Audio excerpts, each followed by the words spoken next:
Welcome back, everybody. Well, I was looking through some of my oldest reaction videos, and the very first reaction video I ever did to the fantastic channel Oversimplified that I know many of us are fans of was their video on the First World War. That was in December of 2020. It was when I was still down in my basement. It was the very first weeks of doing reaction videos.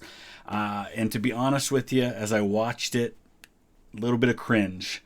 I feel like I've come a long way since then in terms of production value and quality, and just kind of honing the craft of what I do, which is really not reacting. It's more kind of filling in and giving context and information and trying to help educate and maybe learn something in the process too. Since that time, I've also had the privilege back in February of this year of visiting some of the battlefields of that war, which just was a life-changing experience, and I hope that you all get the opportunity at some point.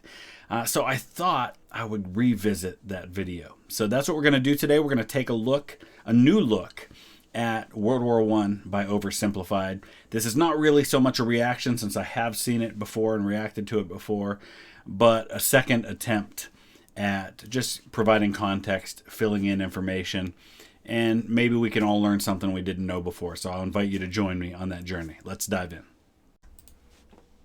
The world of 1914, a time of modern technology, culture, and fashion. Truly the height of civilization. Let's have a war.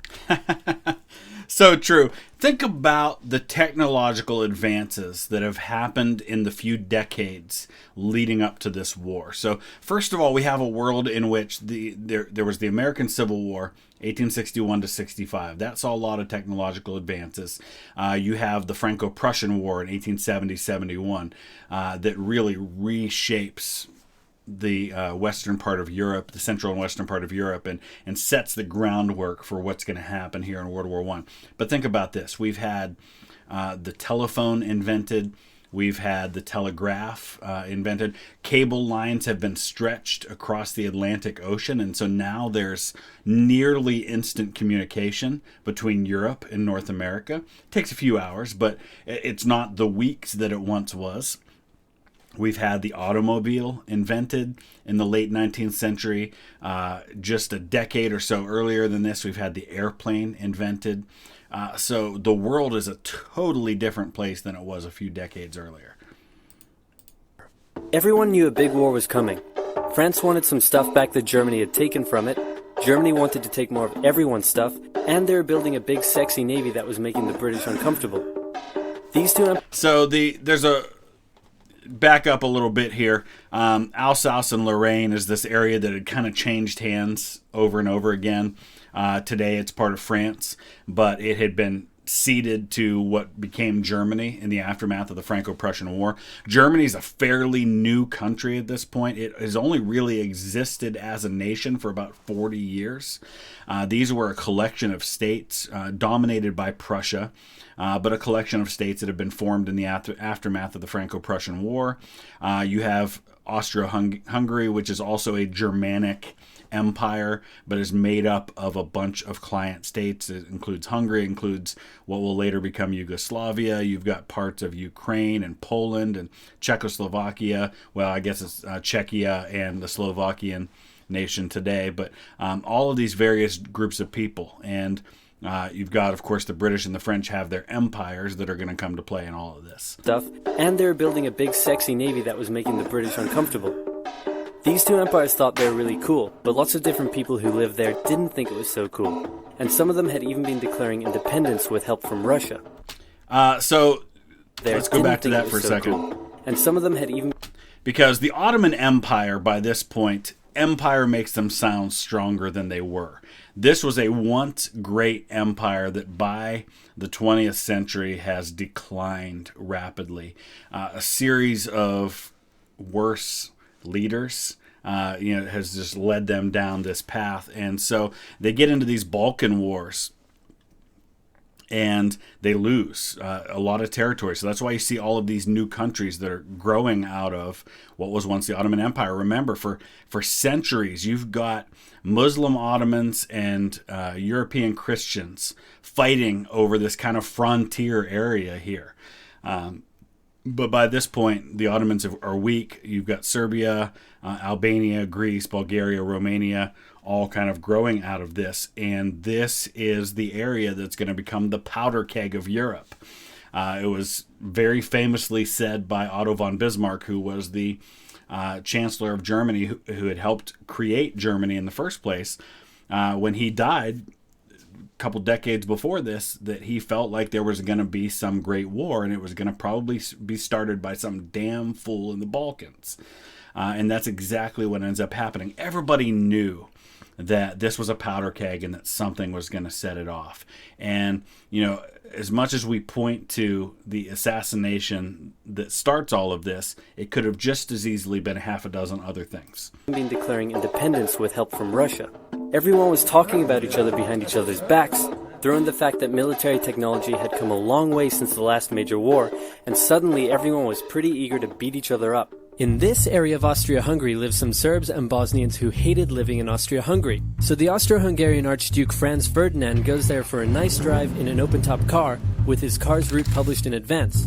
So there's a lot of backstory to this one. Franz Ferdinand is the nephew of the long-serving emperor of Austria-Hungary. His name is Franz Joseph. He's been on the throne, I think, since 1848.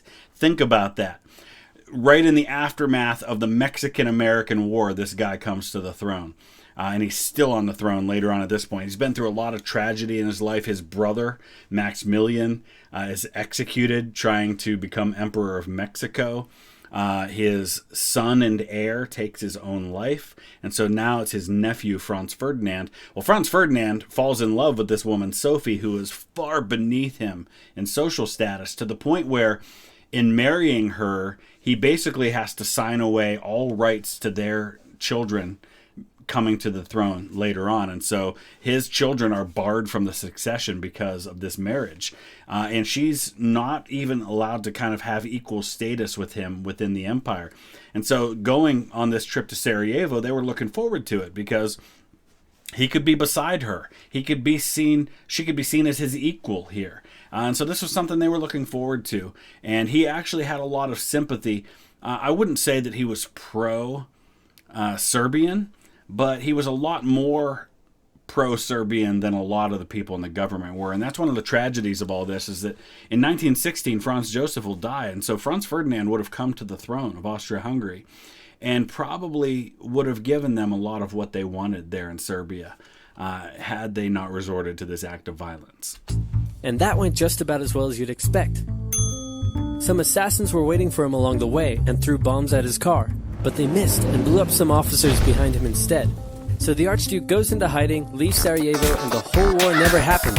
Except no, the Archduke doesn't leave, but instead goes back out in the open-top car to visit the injured officers in hospital. Yep. The driver takes a wrong turn and by sheer coincidence gets stuck beside one of the failed assassins. So Gavrilo Princip is dejected and thinking about taking his own life in the aftermath of this. And here comes the Archduke's car right past him in that moment.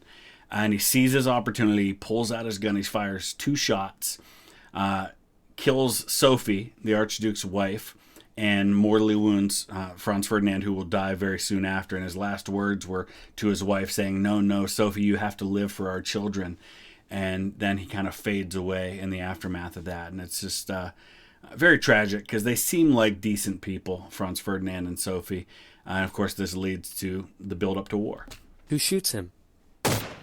Austria-Hungary is understandably pissed about all this, and they think the Serbian government had something to do with it, which they might have. So they go to their ally Germany and say, hey Germany, we're going to declare war on Serbia, and Germany is all for that. So Austria-Hungary send a big list of impossible demands to Serbia, and when Serbia refuses, they declare war. I get this is oversimplified. They're oversimplifying what happened, but this is a whole series of videos in and of itself that we could talk about this whole diplomatic crisis. And I would encourage you to check out Extra History's series on the July crisis. I did a whole reaction series to that. I'll put the link down in the description if you want to check that out. One of the best series I've ever reacted to. Absolutely love how they present that story. But it really is a tragedy in and of itself that this war could not be averted at this point. But long story short, they give them a list of 10 demands. And Serbia agrees to like almost all of them. The one they're not willing to give into is that Austria-Hungary wants to be able to basically come in and have a say-so over the court system and over how they bring these people to justice that may have been involved in. And Serbia says no to that one thing. And honestly, Germany, who had kind of backed Austria-Hungary, as they said here, Germany's the big brother here, right? They are the power in Europe. They are the most powerful. They're probably the most powerful army in the world at this point. Obviously, Russia's got much more manpower that they can bring to bear, but Germany's got the technology, they've got the training, they've got the number one army in the world. And so without their backing, Austria-Hungary's not doing anything. Well, unfortunately, the German emperor at this point, Kaiser Wilhelm II, is basically kind of like out of the picture. He's kind of on vacation, not really staying connected. And as far as he was concerned, what Serbia was willing to give into removed all pretext for there being a war. But this didn't really get communicated effectively, and there's kind of a breakdown. And like I said, it's a whole story in and of itself. Austria-Hungary and Germany are friends. And Serbia is protected by Russia, who's friends with France, so they'll declare war on each other. Montenegro joins in too. France and Britain also have... Montenegro joins in too. And honestly, even with things right here, Germany can handle this, right? It's only when you get Britain and Italy and eventually the United States in on it that it's just too much for Germany to handle. But if it's just Russia and France, Germany can probably handle that. It's complicated though, and again, it's about mobilization and all of these things, and of course, so they'll declare war on each other. Montenegro joins in too. France and Britain also have a kind of alliance. So when France says, "Hey Britain, you got my back," Britain is like, maybe.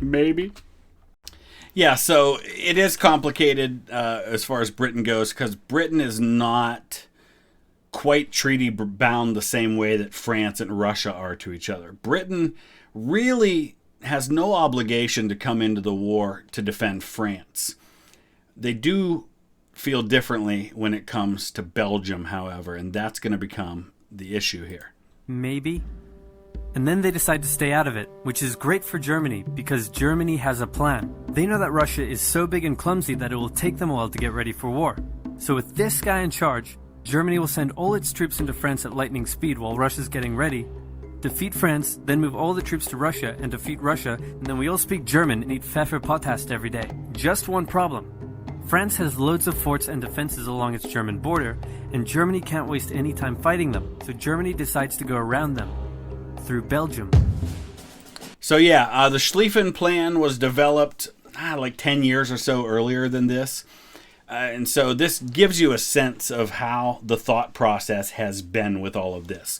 There's been this balance of power, France, Germany, Russia, kind of the big three on the continent.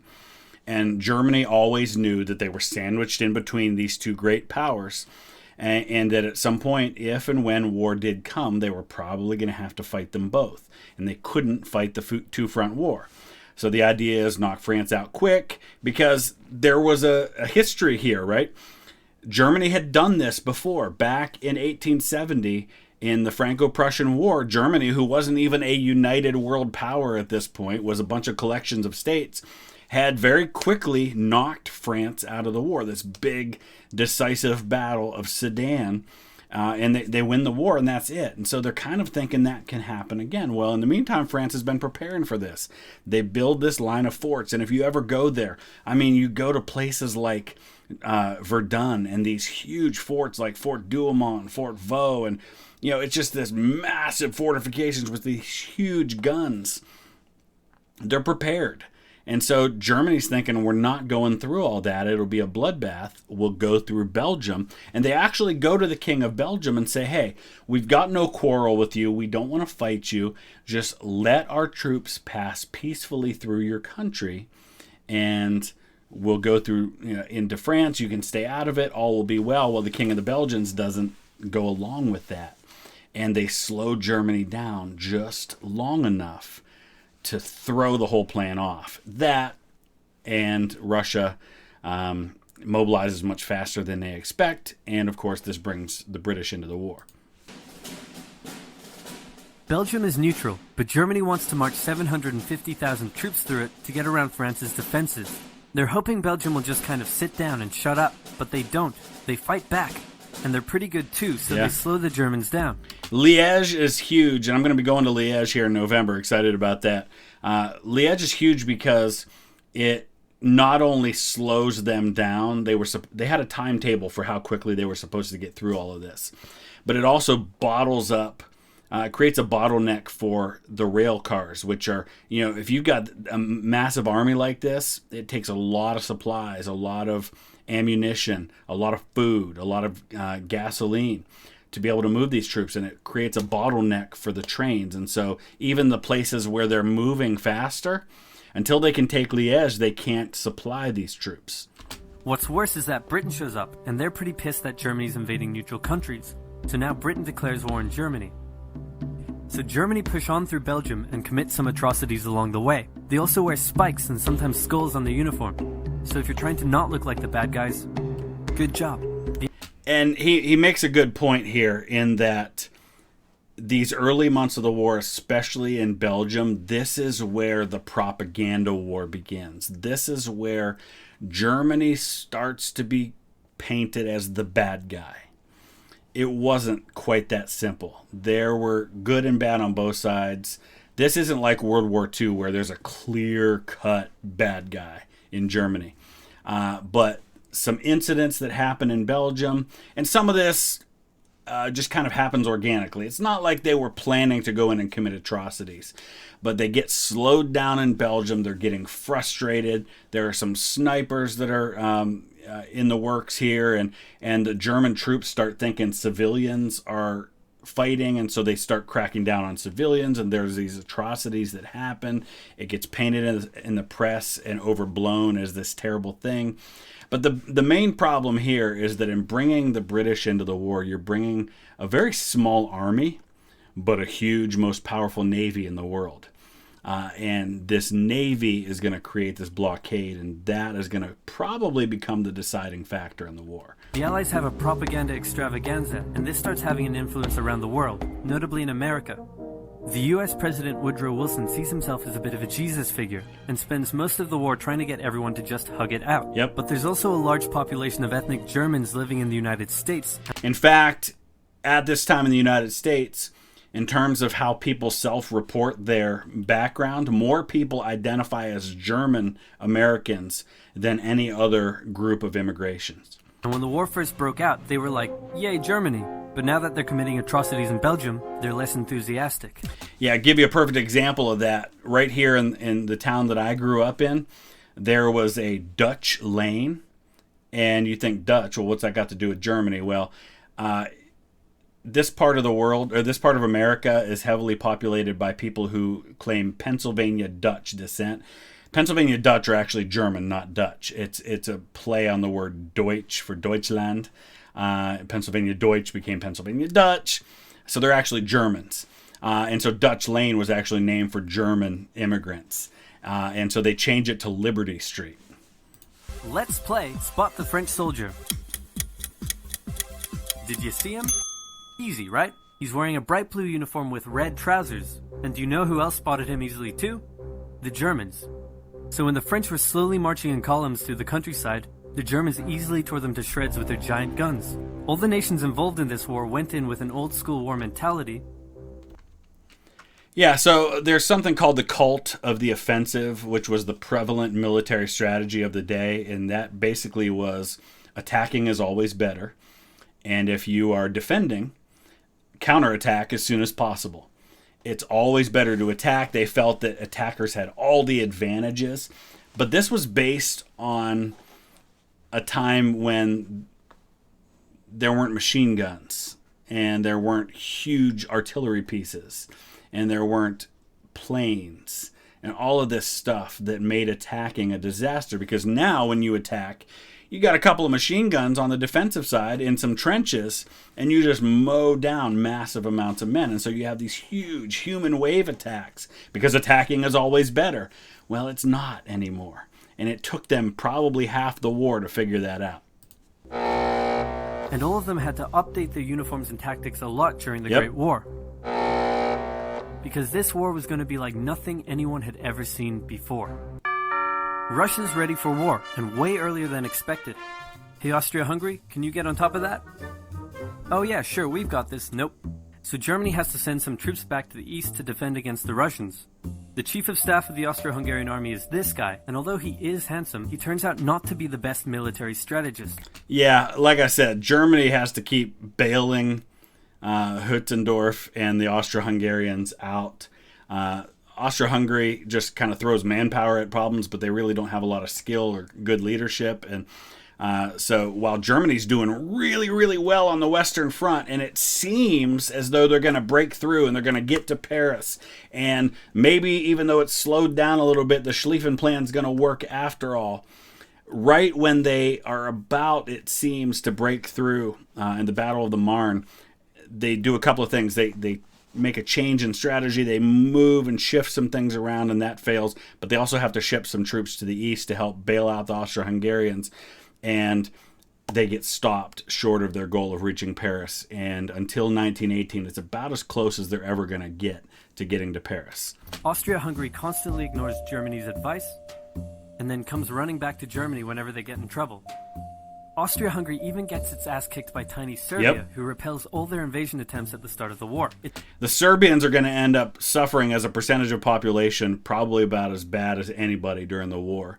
But they do. They fight really, really well. And it's only when some other countries get involved later in the war that they finally end up losing. It's better news for Germany in the north, though, where they almost completely wipe out the Russian Second Army.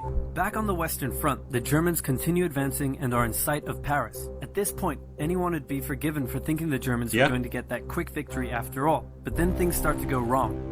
The French commander-in-chief knew something had to be done, and he ordered his armies to stop retreating. In the resulting battle, a gap opened up in the German lines. If a gap opens up, the enemy can use it to flank you from the side and behind, so the German armies have to retreat.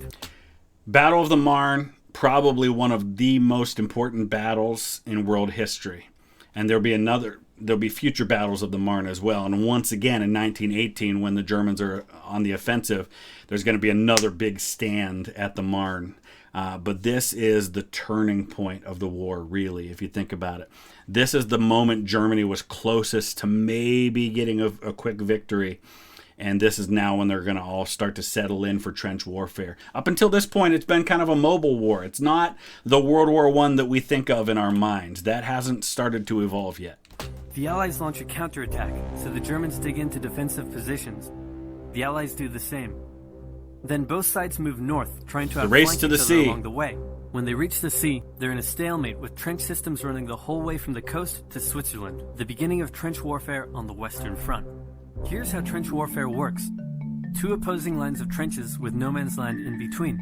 One side would pummel the other with hundreds of thousands of artillery shells, sometimes for days at a time. Yep. This had a huge psychological effect on the soldiers, leaving many shell-shocked. You have to understand, it wasn't... I think when we imagine artillery bombardment, we think boom, boom, boom, stuff like that.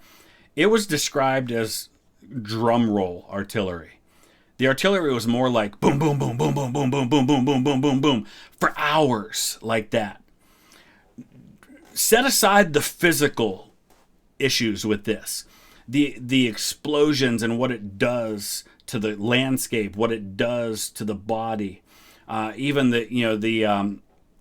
just the concussion from those and what that does to your body, what it would do to your ears and things like that. Think about the psychological impact of that kind of bombardment. Just, being under that fire for 5 minutes would be devastating. Being under that fire for weeks, boom, boom, boom, boom, boom, boom, boom, boom, boom, boom, boom, incessantly. At a time when people didn't understand psychological effects of warfare, they would label you as a coward. They would try to come up with all these reasons why there was something wrong with you. They would execute guys who wouldn't stay on the front lines.